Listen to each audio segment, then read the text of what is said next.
We're going to move now on to our next headline, and we have Bolke de Bruin, Head of Advanced Analytics Technology at ING, and Frank Derks, Head of Advanced Analytics at ING Wholesale Banking, covering node to network, transforming our relationship with clients by AI. Please give them both a warm welcome.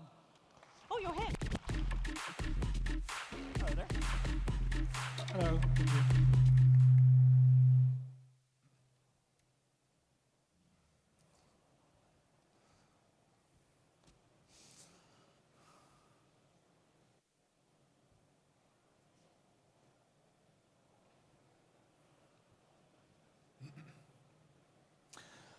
Let me take you back to December 2015. Imagine you are the CEO of Unlimited Sports Group, one of the largest sports retailers in the Netherlands. It's holiday season and business is doing well. 7:30 Friday morning. You're reading the Financial Times. One headline immediately grabs your attention. Vroom and Dreesman declared bankrupt. This is important. Retailer Vroom and Dreesman is one of your main outlets for your shop-in-shop concept. Their bankruptcy will be a blow to your business. While you're reading the article, you receive a call from your CFO. The problem appears to be even bigger than you expected. Your dependency on Vroom and Dreesman may be so big that you may not be able to survive. 2 months later, Unlimited Sports Group files for bankruptcy. 2,500 people lose their jobs. Customers face closed doors. And suppliers are not getting paid anymore.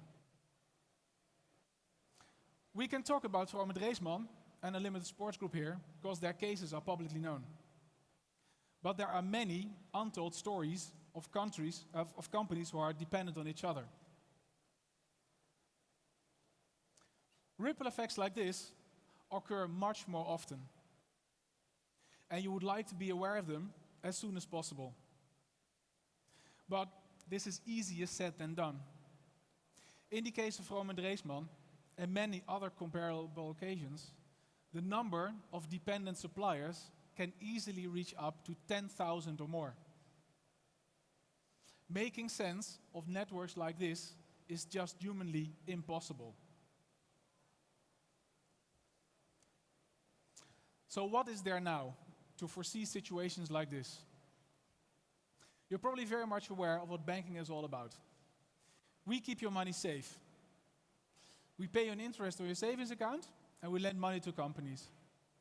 And we make a profit by the difference in interest we charge a company, and we pay you on your account. To make sure we can return your money, we actively and closely follow the financial figures of companies. When certain numbers exceed some limits, it triggers an action from our side. And we start actively engaging with clients to bring them back to a financially sound situation. This is a very manual and laborsome process. And decisions we take in situations like this are not set in stone, because we have to balance the needs of a lot of stakeholders. In case of Vroom and Dreesman, they were already on our watch list. So we knew they had troubles, and we were talking to their management to come up with a solution to their problem. But unfortunately, we were surprised by the bankruptcy of Unlimited Sports Group and the fact that they were so dependent on Vroom and Dreesman. So we wondered, can't we do a better job here? Is it not possible to do a better job and serve our clients better and even society? Would it be possible for us, instead of looking at one company, to step back and look at the network of companies? This would mean we would get up close and personal to our clients in a way we have not done before. Is that acceptable? What would that mean? And what would that take? This is when we decided to look at how artificial intelligence could change the relationship of the bank with our customers. But why artificial intelligence?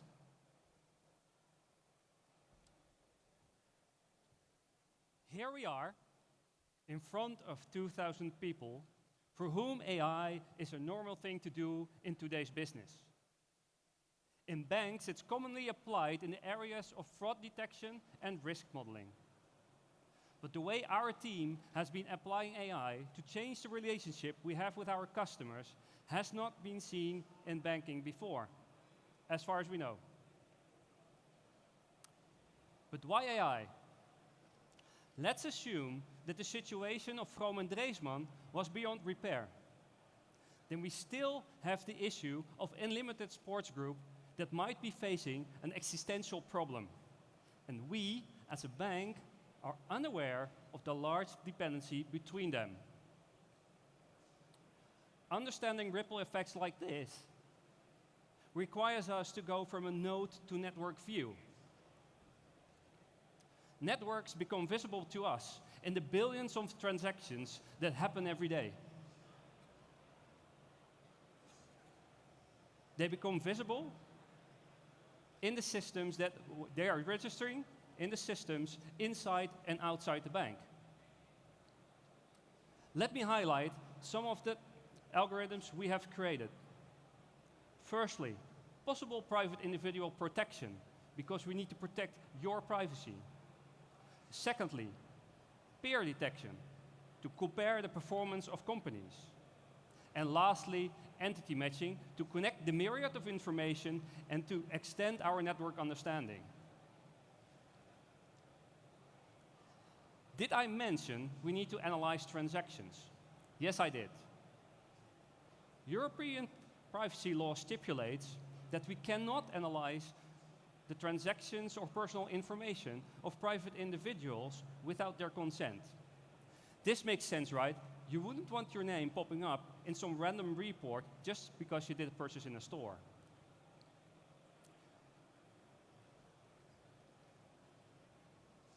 But in our case, this is not an issue. We are a wholesale bank. We only serve business customers. But these businesses sometimes do transactions with private individuals. And we abide by the law, so we don't analyze their personal information. We even take extra measures to protect their privacy. Let me explain how we do that. What you might not know here is that Frank just became a father. Again, congratulations, Frank. And I even got you a small present.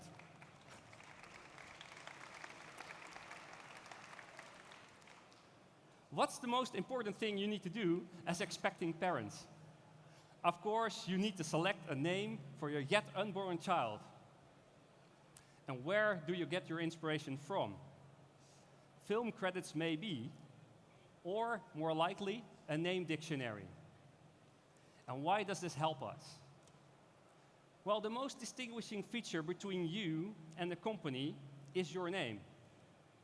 You probably wouldn't want to name your child Google, because that would lead to awkward situations like, okay, Google, go fetch your socks and don't come back with the 10 million places where you lost them, like you did last time. So what we did was to create a giant name dictionary. We did this from our own systems, and we used ones available freely from the internet. Our team verified names in Cyrillic languages and even Mandarin. And then we used this giant name dictionary to build a neural network. This neural network correctly identifies private individuals 99.5% of the time.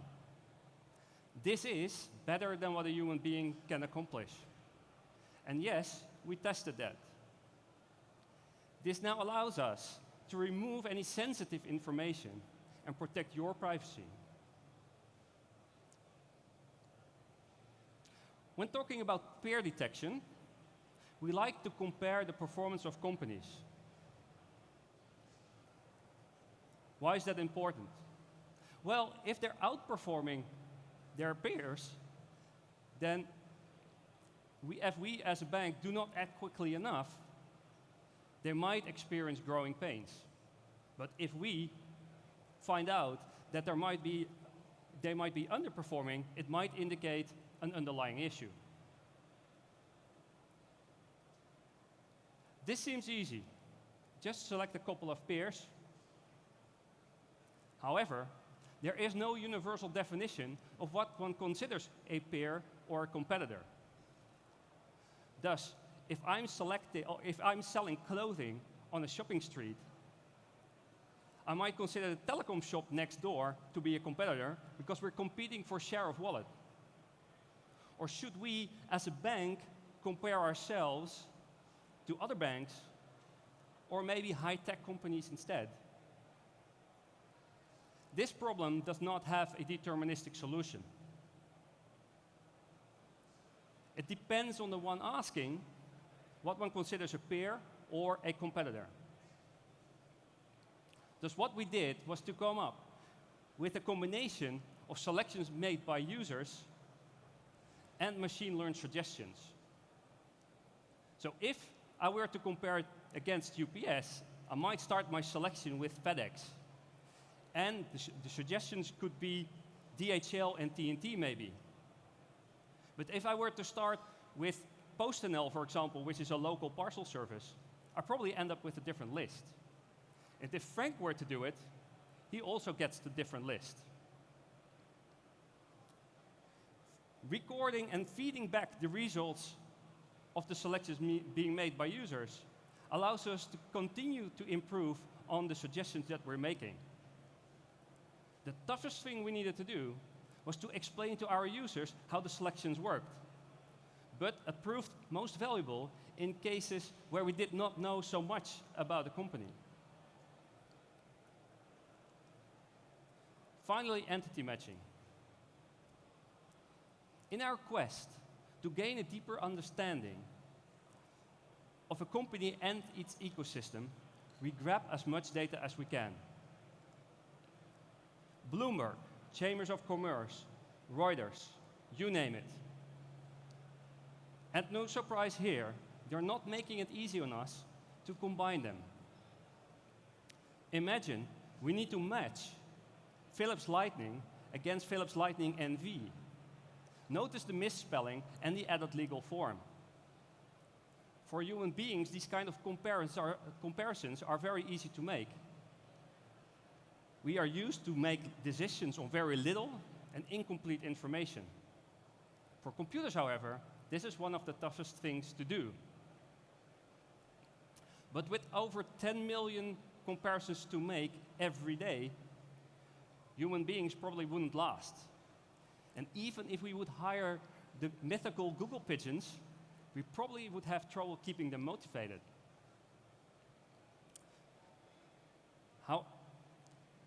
In any case, we had to build something sophisticated. Why sophisticated? Let me give you an idea. With 10 million names to compare against the 25 million that are coming in, times 300 features, it becomes approximately a billion, which is quite a lot. And even with the abundance of compute power now, we probably would go bankrupt buying this amount. So we spent a lot of time reducing what we needed to do. And I won't go into details, but we made it manageable. So together with a little bit of information, we're now able to match with 90% precision and expand our network understanding and bring these improved insights to our clients. Now, we have the basics in place. It is time to get our hands dirty. It's time to change the world. We have the AI, we have the data, and we have the people. Let's go. Wait, Bolke. Aren't we forgetting something here? What exactly is the business of our clients? What do they do? Most people perceive artificial intelligence as something impersonal. So a lot of math, a lot of computers. That's when we decided to get up close and personal with our clients, and we wanted to run experiments together with them. So clients or potential clients. we found out it's actually quite easy to come to experiments with companies because they would love to work with our team and spend a full day with us working on their problems. When we found out, we decided to apply certain selection criteria. Nothing too complex, mostly, is the question ethical, and do we learn something from it? And if so, we engage with the client, try to understand their problem, and work on a solution with them. And fortunately, we can say that approximately 80% of the things we do in those experiments actually ends up in the projects we run within the bank. Let me give you 3 examples of experiments we ran with 3 very different companies, I would say. The first one is Bugaboo. I assume all of you know Bugaboo, at least I do now very well. They produce strollers and they have a global footprint. One of their supply chain managers came to us and wanted to experiment with machine learning and apply this on their manual sales process. Because predicting demand is crucial for Bugaboo to keep their warehouses well supplied. We worked with them on a couple of questions. For example, how many strollers are actually needed at a certain location? What kind of accessories do people normally buy when they buy a certain stroller? We found out that the machine learning algorithms we applied was a very big added value to the normally manually process they apply. The second example I would like to share is the experiment we ran with pharmaceutical startup PubMed. These are their founders. A lot of people suffer from bladder infections, or more generally said, urinary tract infections. What PubMed does is they compare symptoms observed at a local doctor with hundreds of thousands of data points to help the local doctor come up with the best potential treatment for the issues the patient faces. This allows him to save a lot of pain, time, and money.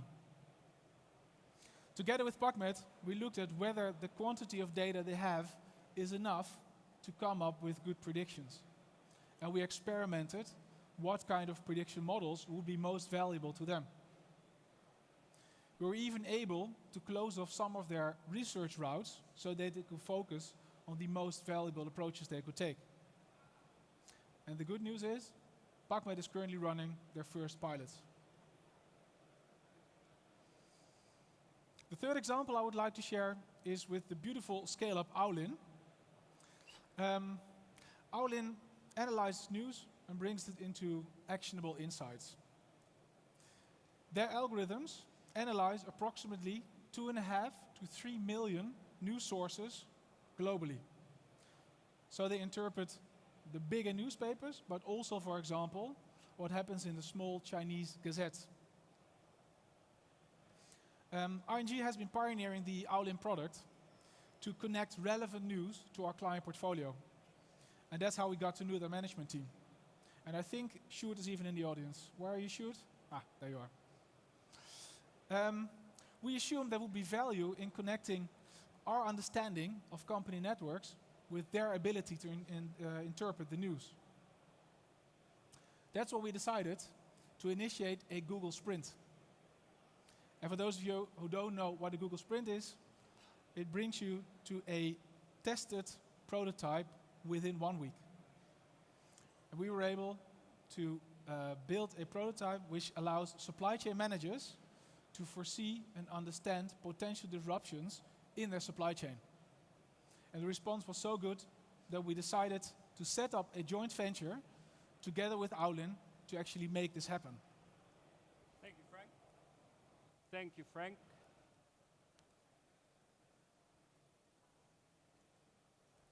So are we now able to take action earlier and help our clients better?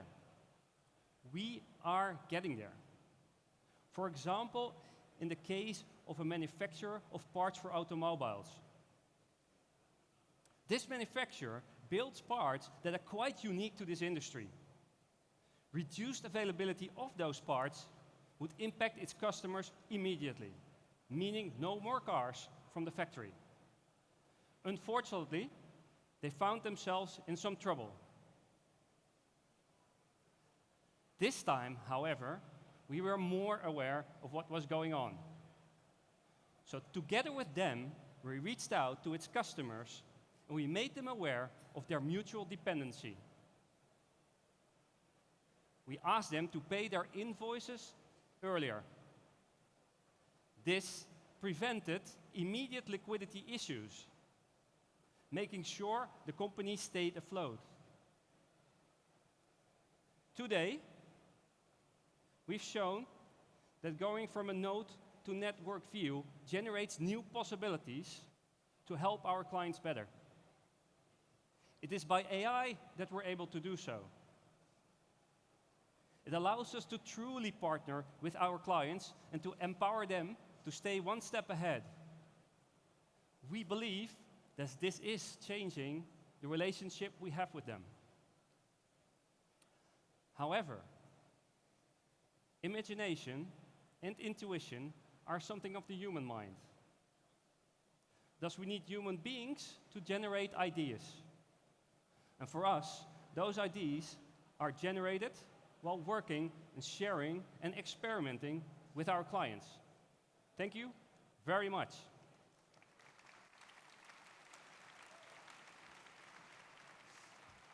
Thank you. Thank you to both of you very Thank you. much indeed. I know that you're going to be around if people want to ask you any questions, but we've run out of time, so I appreciate your presentation. Please, another round of applause for Bolke and for Frank. Thank you.